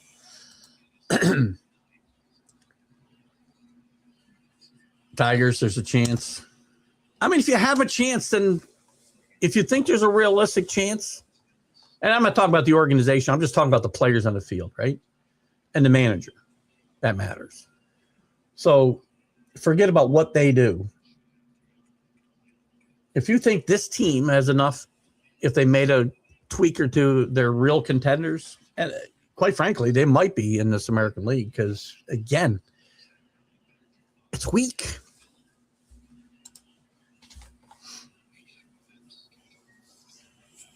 And some say even training school will start. Well, it's possible. There you go. I mean, they could be a buyer and seller at the same time. See, that's what I would do. If I'm in a Tiger situation where I'm 3.5 still out of wild card, but I'm 6 games under 500, I haven't played well. It's different if I'm 15 over. I look at my team differently. But I look at my team 6 under, still with a shot at making the playoffs. It's not that I would punt the season, but I would still trade Scooble, get a couple guys that can help me in the future, as you talked about, and maybe a guy who can play now and help me maybe still contend for that last playoff spot. Because even trading Scooble, they're not going to be out of it. Not as bad as this American League is. And they're better than when I left, quite frankly. I mean,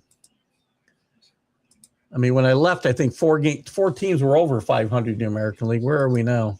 Maybe it's no better. 1, 2, 3. 3 in the East. Holy crap. That's 5.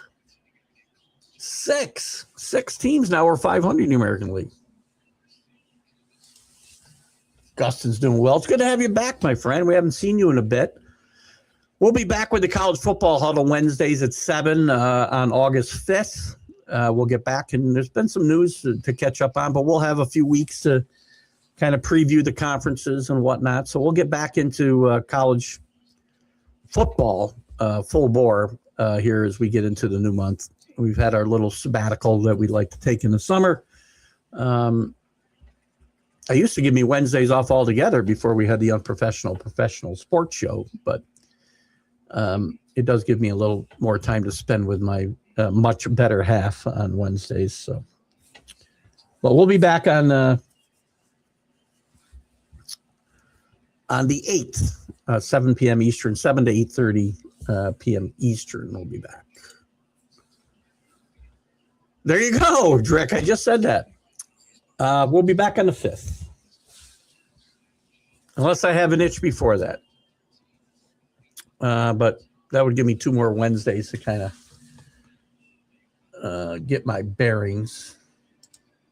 I got to check what's going on, too, because, geez, you know what? You know what's funny? Oh, maybe we won't do the 5th. I don't know. I'm on a colonoscopy prep on that thing. I golf in the morning, probably in the morning, and then I start my prep in the afternoon. So we could be a start and stop show that day. My plan is the 5th. I guess we'll have to see how that goes. Oh, Brian's got a tremendous sense of humor, by the way. And that's what, you know what? That's what attracts me to people. Jack, although he hides it sometimes, has a really good sense of humor. James, great sense of humor. Sonia, funny, can be hilarious. Sometimes but I think she's very funny. Brian's very funny. Bo's very funny. Tip's very funny. the guys that the people that I've come to know here and enjoy their company. I don't do listen, not doing this for the money. Doing this because I have fun. And if I wasn't having fun, you wouldn't see me on Brian's shows or the McGrath shows. I wouldn't be doing it. I would have stopped doing it. I enjoy doing it with Mac and Jack. That's why I did those shows every Friday and Sunday. And why I continue to do Wednesday and Sunday. I enjoy it. I enjoy the laughs. Wednesday nights especially, because we probably we have some serious shows, but when we have a full roster, things can go off the rails pretty quick because somebody, whether it's me or Bo or James or Brian, somebody takes us off the rails, and it's fun. We're just having fun. I wouldn't do any of these. Guys, I'm have fun with you guys. I don't want to leave you guys out. You guys have a great sense of humor most of the time. Most of the time I do.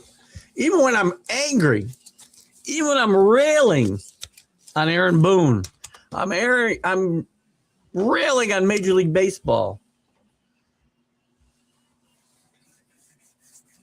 I like to have a sense of humor. There's some days that I probably don't, but we had a lot of fun. Well, yeah, I mean, there's times where Jack can get testy, but that's fine. I've told him. And Jack, again, if Jack's listening, this isn't anything. It's, we've had conversations about this or that, me or other shows or whatever. And I tell him I'm going to have fun all the time. All the time. If I'm not having fun, I won't be doing this. And I make fun of myself a lot. That's why maybe this is a rationalization, but I've always said that I'm okay having fun at somebody else's expense because there's nobody that I make fun of more than myself. So it's a lot of fun.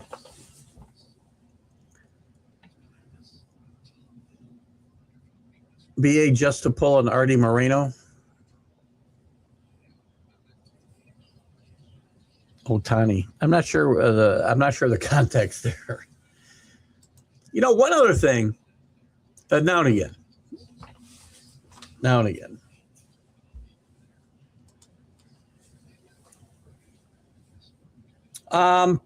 What didn't I talk about today? What is going on in the WNBA, by the way? They seem, and I was hoping this came up this morning, and we didn't get to it, but they continue to make more news off the floor than on the floor. And again, it's debatable whether no publicity is worse than some of the publicity they're getting. So Sandy, what's her name? Borndello, is that her name? Brondello. Maybe it's Brondello. Has been suspended for saying that Angel Reese is a protected species when a foul got called on one of her players, on Angel Reese. Now, we've heard the same kind of things about Caitlin Clark. When did protected species become a racial comment? I mean, am I missing something here? Is there context I'm missing on? Because she, Angel Reese called her out after the game saying, "Are we surprised?"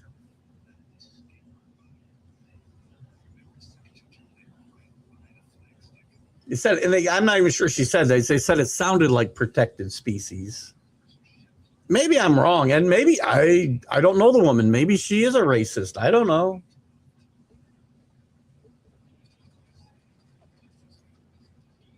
she's from Australia, and she's coached the national team there since 2017. And multiple Native Australians explained to ESPN that the phrase protected species has been used in Australian sports environment to express frustration over a lack of calls against a player, as in the player being treated or officiated differently than others.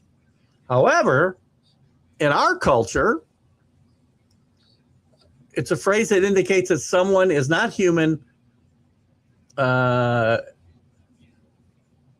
has a history of derogatory use towards black people.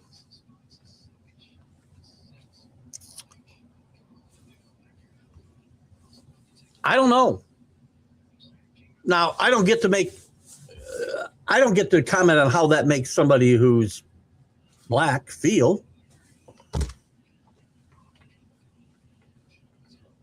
But it doesn't feel like that was used. I mean, again, I go back to when ESPN, I can't remember, Dave somebody was a tennis player, a tennis announcer, and he was doing a Venus Williams match, and she was attacking the net as she was wont to do when she was a great player.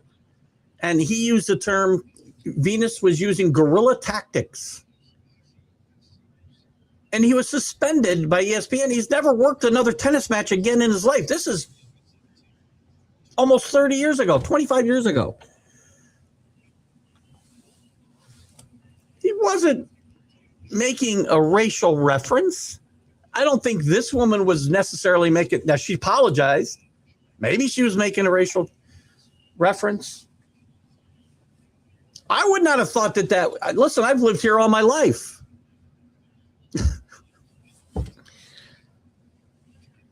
Doesn't feel like, if I said that it would have been meant in the context of a racial comment. Now, she apologized afterwards. She goes, Angel, I'm sorry. She had a post on Twitter, I guess, or social media. Angel, I'm sorry. Last night in the emotion in the moment after Naira's injury, I used a phrase that I shouldn't have used. I take full responsibility for that. My frustration was with the officiating, but my words were unfairly put the focus on you. I understand that my words carry an impact beyond what I intended, particularly for black women in our league, and I'm deeply sorry for that. I spent my entire career competing with and coaching and learning from incredible black women.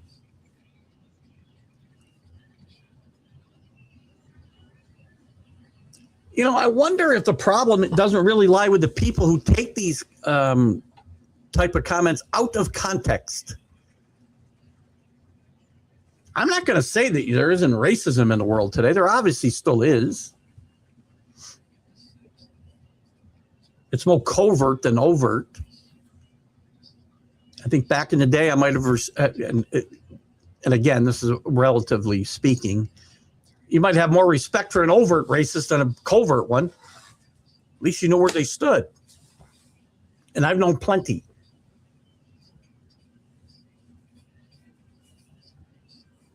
This doesn't feel like a racial comment to me. It feels like something anybody could have said. It feels like something somebody would have said about Caitlin Clark.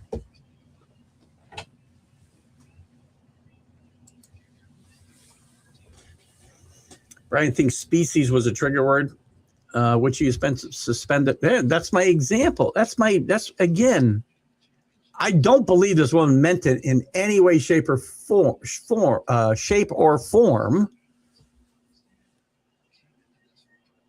as a racial epitaph, if you will.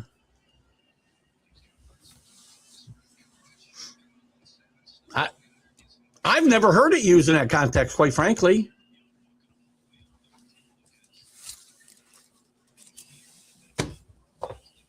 So maybe I'm sheltered. I don't know.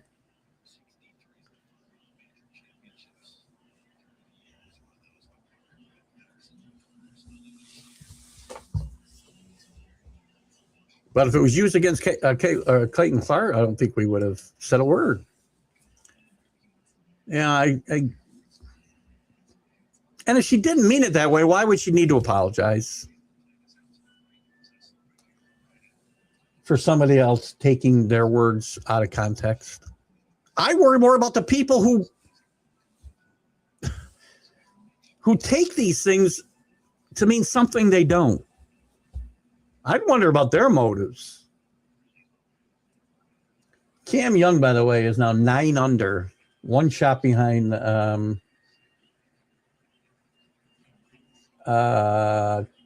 Kim.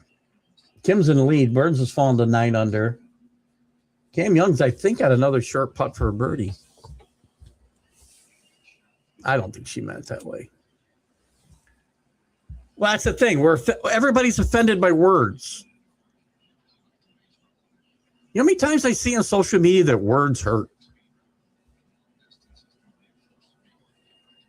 Well, they do if they're meant to or used in a context to hurt somebody. But we're offended by everything. Even when there's no offense to be taken, we're offended. This seems to be blown way out of proportion. That's why we're talking about it in the last 10 minutes of the show.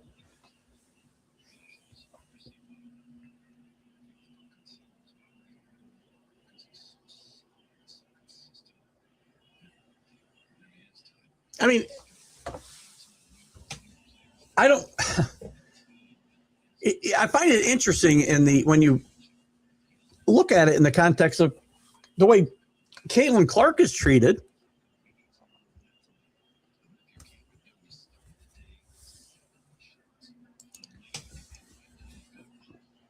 It went out when I went out. It went out when we stopped saying it.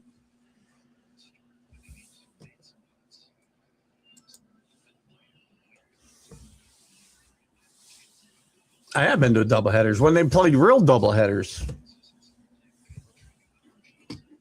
Is today a split doubleheader or a real doubleheader?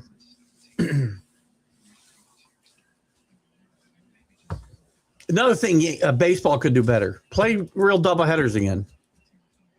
When I was a kid, that's when my dad would take us because we get 2 games for the price of 1.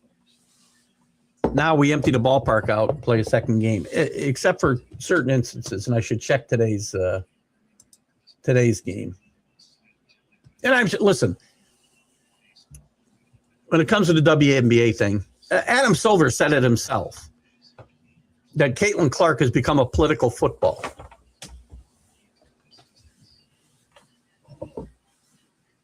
We turn everything in this country. It seems whatever we're trying to accomplish, it's positioned that it's being accomplished to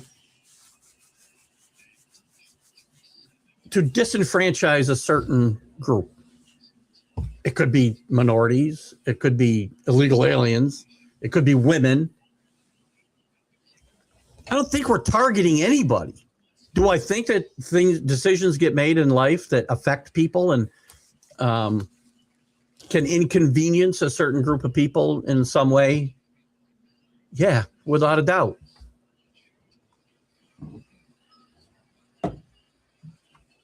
But I don't think there's any mass conspiracy to disenfranchise a whole batch of people over whatever topic we're talking about. Anyway, I feel disenfranchised that I don't get real doubleheaders anymore. So we got a game at what? 12:35, and the other game's tonight, I think, isn't it? Yeah. So this isn't a true daily double or doubleheader. Not scheduled either. We don't schedule doubleheaders at all. Species was interesting. Species, I remember that movie. Maybe they should be offended. The species from that movie. I'm trying to remember who was in that. Was that Jamie Lee Curtis? CA? We got about 5 minutes left. I got to find out now. Where's my movie buff? Hold on. Here I am typing again. 1995. Who's the cast of this movie?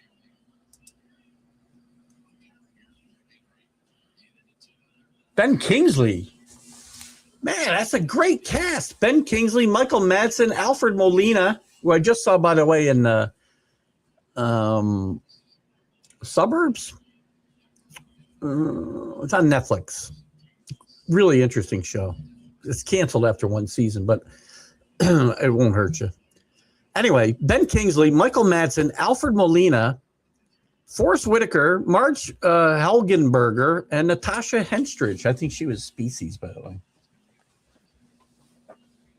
What a great cast. It's like the debate about Tyler Harrow getting punched in the head. It used to be running your mouth had consequences. Well, see, now you can run them from here, and I don't risk getting punched, right? Because you do it in the anonymity of social media mostly. And if you come face to face with the people that you've been running your mouth about, you got to worry about it. I suppose I got to worry about it if I come across Aaron Boone.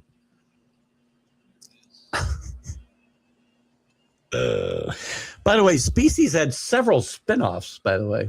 It spawned a franchise, Species 2, Species 3, and Species The Awakening. There you go, Brian. I'm sorry, I didn't mean to go down to political. We do every now and again. I know we've lost viewers over it, and I apologize. But, well, I don't apologize. I mean, I think I'm entitled to my opinions, just like everybody else is.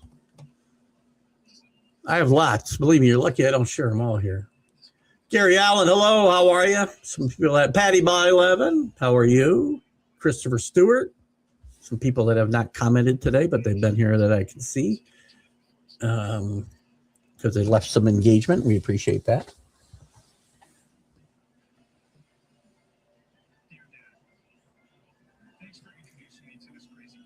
Yeah, Tyler Hero.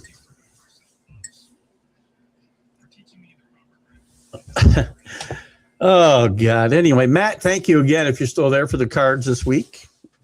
Once again, here's my new stack of cards. All Patriot. And by the way, Sam Cunningham. Great picture. Who else we got? The great Daryl Stingley. Put in a wheelchair by Jack Tatum in 1977. Or 6. Great pictures. The Mick. Great picture to Mick. Great stuff. Matt is the best, I'm telling you. Not to mention my Bobby Mercer card and coin. Must have dropped my coin somewhere. I got a bad habit of fidgeting here while I'm chatting, and I lose stuff right and left. So, yeah, everybody have a great day. We're going to wrap it up. We'll be back tomorrow. We'll be back tomorrow morning with the Jack and Keith's weekend playbook. We've been gone for the last 3 shows, I guess we missed. We'll be back, catch up on everything tomorrow. I'll be on the Unprofessional Professional show on Wednesday. We'll have Jack and Keith again on Friday, the MLB update hopefully on Friday. On August 5th, if the colonoscopy prep doesn't derail me too badly, we'll be back with the college football huddle as well. Thanks for the show fix today. Well, we thank you. 4 cups of coffee. I only got 2 in me. I got to go get another one right now. So you guys have a great day, and I'll catch you at some point this week. See you guys. Bye-bye.